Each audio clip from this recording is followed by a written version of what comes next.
좋아요, 구독!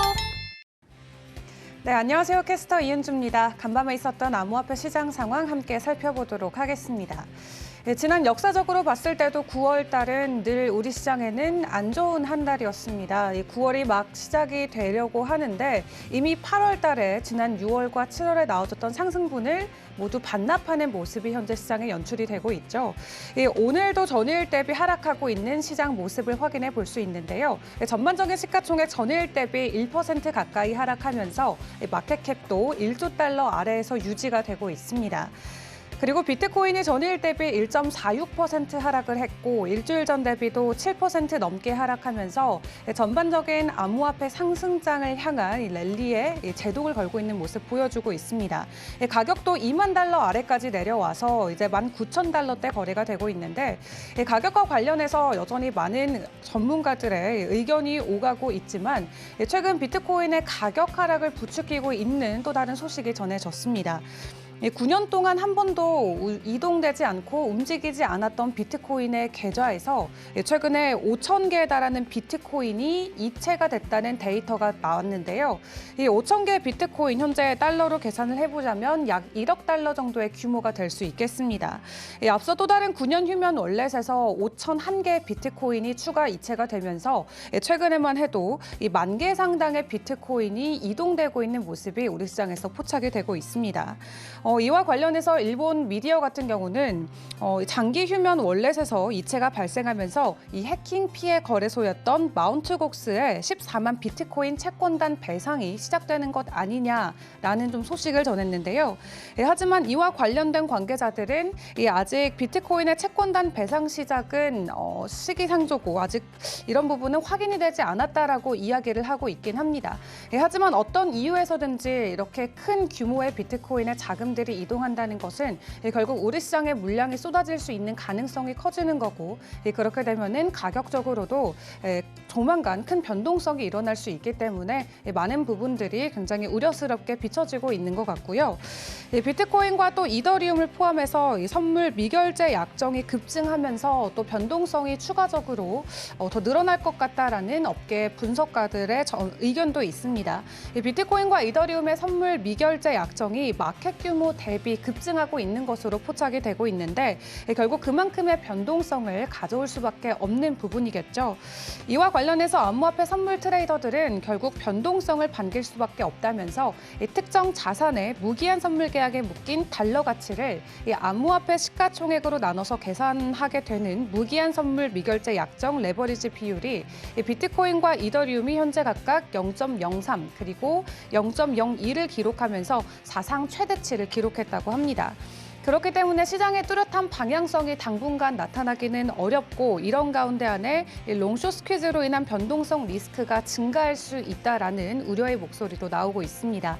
이더리움 가격 보도록 하겠습니다. 전일 대비 0.12% 소폭으로 상승해줬지만 전주 대비 비트코인과 유사하게 7% 이상의 하락폭을 키워가고 있습니다. 현재 가격은 1,536불대 거래가 되고 있습니다. 테더는 큰 변동성 없는 가격 일부에 고정돼서 거래되고 있습니다. 사실 테라 루나 사태 때도 겪어봤었지만 사실 이 기본 자본금이 준비가 되어 있지 않으면은 이 외부의 공격에도 한순간에 무너질 수 있는 게 암호화폐 시장이죠. 그런 부분에 있어서 테더도 늘 업계에서는 우려의 소리가 나오고 있었습니다. 테더가 과연 이 준비금, 이 기본 자본금을 모두 상환할 수 있는 능력이 있냐를 놓고 봤을 때 본인들은 충분한 능력이 있다라고 하지만 외부에서는 다양한 데이터를 기반으로 이 테더의 기반이 굉장히 불안하다라고 이야기를 했는데요. 또 최근 월스트리트 저널 같은 경우는 테더 준비금이 부채에 대비해서 여유롭지 못하다라고 다시 한번 지적하기도 했습니다. 준비금의 가치가 0.3%만 떨어져도 기술적 파산에 이를 수 있다라고 좀 우려하는 보도가 나온 가운데 테더 측이 전면으로 반박하는 또 의견을 다시 내기도 했습니다. 테더 준비금 같은 경우는 3개월 만기 미국 단기 재정증권인 어떻게 보면 세계에서 가장 안전하다라고 인정받고 있는 자산이죠. 이 미국 국채에 기반하고 있기 때문에 굉장히 안정적이다라고 이야기하기도 했고요. 또 테더가 가지고 있는 분명한 사업적 수익성도 있다라고 합니다. 하지만 이해 관계자들과의 협의에 따라서 이 부분은 자세히 밝힐 수 없다라고 이야기를 했고, 또 본인들은 투명한 감사를 진행하기 위해서 최선을 다하고 있다라고 이야기했고요. 또 테더의 비즈니스 모델의 실패 가능성이 굉장히 낮다는 점을 다시 한번 짚어내면서 또 기업 어음에 대한 노출도 본인들이 크게 줄여나가고 있다라고 일단락 짓기도 했습니다. 그런 한편 USDC 같은 경우는 늘 자본금과 관련해서 탄탄하다라는 좋은 소식들이 전해지고 있었는데 큰 변동성 없는 가격 일부에 고정된 모습 확인해 보실 수 있습니다. 5위의 중국 대표 거래소인 BNB입니다. 전일 대비 0.7% 하락했고요. 현재 가격은 280불에 거래가 되고 있습니다. 6위의 바이낸스 USD 큰 변동성 없는 가격 99센트고 리플이 전일 대비 0.85% 하락, 또 일주일 전 대비는 5% 넘게 하락하면서 현재 가격은 0.3달러에 거래되고 있습니다. 8위의 카르다노 보도록 하겠습니다. 홀로 파란불 켜내면서 전일 대비 1% 넘는 상승 흐름 보여주고 있는데요. 이 카르다노 관련해서 또 최근 전해진 소식이 있습니다. 이 에이다 같은 경우도 굉장히 빠르고 또 수수료가 저렴하기 때문에 이 송금과 관련된 부분에서 유용하게 많이 쓰이고 있죠. 이 부분과 관련해서 이 카르다노 창시자인 찰스 호킨슨이 본인의 트위터를 통해 이 아프리카 케냐에 기반하고 있는 핀테크 기업에 이 큰 규모로 투자 라운드에 참여했다라고 밝혔습니다. 1,100만 달러 투자 라운드에 참여를 하면서 전 세계에 있는 소액 금융시장을 변화시키는 이 페제샤의 계획에 참여하게 돼서 기쁘다라고 전했는데요. 점점 이 카르다노 에이다의 확장성이 넓혀지고 있는 모습도 함께 확인해 보실 수 있고요. 9위의 솔라나는 전일 대비 1% 하락, 또 전주 대비는 11% 큰 폭으로 하락하고 있습니다. 현재 가격은 31달러에 거래되고 있고요. 마지막으로 도지코인까지 보도록 하겠습니다. 도지코인 전일 대비 2%, 또 전주 대비 10% 넘는 하락세 키워가면서 현재 가격은 0.06달러에 거래되고 있습니다. 이렇게 지속적인 하락 장세가 이어지고 있는 가운데 업계 전문가들은 우리 시장을 앞으로 어떻게 예측할지 또 의견들도 함께 살펴보도록 하겠습니다. 골드만삭스 출신의 유명 매크로 투자자죠. 이 라울팔 같은 경우는 이번 주에 발표 예정인 이 ISM 제조업 지수 그리고 경제 지표가 암호화폐 시장뿐만 아니라 주식 시장에서도 좋은 기회를 가져다 줄 수 있을 것으로 좀 기대하는 모습을 내비치기도 했습니다. 하지만 이 미국의 강달러 환율, 이 강달러 모습이 지속이 된다면은 오히려 상황은 더 악화될 수밖에 없다라고 좀 우려의 목소리를 내기도 했는데요. 달러 강세는 결국 투자자들이 암호화폐뿐만 아니라 주식과 같은 자산을 매도할 수밖에 없는 상황을 연출시키기 때문에 이러한 부분들을 추가로 확인해 봐야 된다라고 이야기를 했고요. 또 미국에서 투자자들이 암호화폐를 투자했던 것과 관련된 이 서베이, 이 설문조사 결과가 좀 발표가 됐습니다.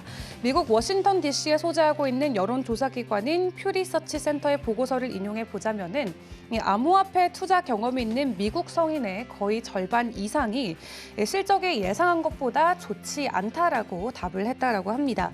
설문조사에 참여했던 미국 성인 중 암호화폐 투자 혹은 거래를 한 적이 있다라고 답한 비중이 전체 16%로 확인이 됐는데요. 그중에서도 대부분 46%가 예상보다 좋지 못했다라고 대답을 했다라고 하고요. 그중 15%만 예상보다 수익률이 좋았다라는 답변을 내놨다고 합니다. 그렇기 때문에 이런 부분들이 또 장기적으로 봤을 때 추가적으로 이 투자 심리를 위축시킬 수 있다라는 우려도 나오고 있는 모습입니다. 그런 한편 JP모건의 수석 애널리스트도 조만간은 비트코인뿐만 아니라 대형 기술주에서 좀 자금을 빼내는 게 좋지 않을까라는 의견을 내기도 했습니다. JP모건의 글로벌 수석 애널리스트죠. 데이비드 켈리가 단기 반향성을 찾기보다는 단기적인 가치 투자가 현재는 유효한 시점이다라고 이야기를 했습니다. 그러면서 피해야 될 투자 자산으로는 비트코인 등 암호화폐 그리고 대형 기술주들을 꼽았는데요. 이와 관련해서 현재 경제 상황을 보면은 한 발은 경기 침체에 빠져 있고 또 다른 한 발은 바나나 껍질을 밟고 있는 것과 같다라고 이야기하면서 이런 상황에서 가장 유효한 포지셔닝은 가치 투자다라고 이야기를 했습니다. 또 주가 수익 비율이 낮은 미국 주식과 글로벌 가치주 비중을 높이고 반대로 대형 기술주나 비트코인에서는 빠져나와야 된다라고 지적을 했는데요. 그러면서 그는 추가 변동성은 분명히 있겠지만 내년 말 경제는 정상적으로 돌아갈 수 있고 그때 정도 되면 다시 반등을 기대해봐도 좋을 것 같다라고 이야기를 남기기도 했습니다. 글로벌 주요 이슈들도 살펴보도록 하겠습니다. 엘살바도르 세계에서 최초로 비트코인을 법정 통화로 채택했던 국가죠. 나중에는 비트코인을 직접 채굴하겠다라면서 채굴업에 뛰어들기도 했는데요. 엘살바도르에 있는 화산 근처에 에너지 자원을 심고 그곳을 통해서 비트코인을 직접 채굴하겠다라고 이야기하면서 다시 한번 한 차례 관심을 받기도 했습니다. 그런 엘살바도르의 화산 채권 발행이 사실 투자자들의 관심 부족 그리고 입법 보류로 인해서 계속 지연이 되고 있는 상황입니다. 하지만 올해 말부터는 본격적으로 유통을 이어갈 것이다라는 이야기가 나오고 있는데요. 비트코인 채권 발행을 위해서는 의회에서 관련된 법안이 먼저 통과되어져야 되고 또 나이브 부켈레 대통령의 정당이 이 의회 과반수를 차지하고 있는 만큼 이 입법과 관련된 부분은 큰 문제가 없을 것 같다라고 업계에서는 내다보고 있습니다. 또 다른 보도에 따르면은 이 비트코인 프로젝트와 관련해서는 엘살바도르 정부 측과 긴밀히 협력하고 있는 부분이 있다라고 전해지면서 정부 관리들이 해당 법안이 오는 9월에 통과될 것으로 기대된다고 밝혔다고 합니다. 또 법안 통과 이후에는 실질적인 채권 발행까지 2개월에서 3개월 정도 시간이 소요될 수 있는 만큼 올해 연말부터는 본격적으로 채권 발행이 가능할 것으로 풀이하고 있는 것 같습니다. 마지막으로 국내 소식까지 전해드리도록 하겠습니다. 부산시가 대표적인 암호화폐 거래소죠. FTX와 함께 디지털 자산 거래소를 설립하겠다라고 이야기했습니다. 부산 블록체인 산업 발전 및 부산 디지털 자산 거래소 설립 지원을 위한 업무 협약을 체결했다라고 하는데요. 이 협약식에는 박형중 부산시장 또 에이미 우 FTX 투자부문 대표가 함께 참석을 할 예정이라고 합니다. 이번 협약이 체결이 된다면은 부산시는 부산 디지털 거래소 설립을 위해서 FTX의 기술과 또 그 인프라를 지원받고 FTX는 부산 지역 대학들과 연계해서 블록체인에 특화된 교육을 지원한다라고 하는데요.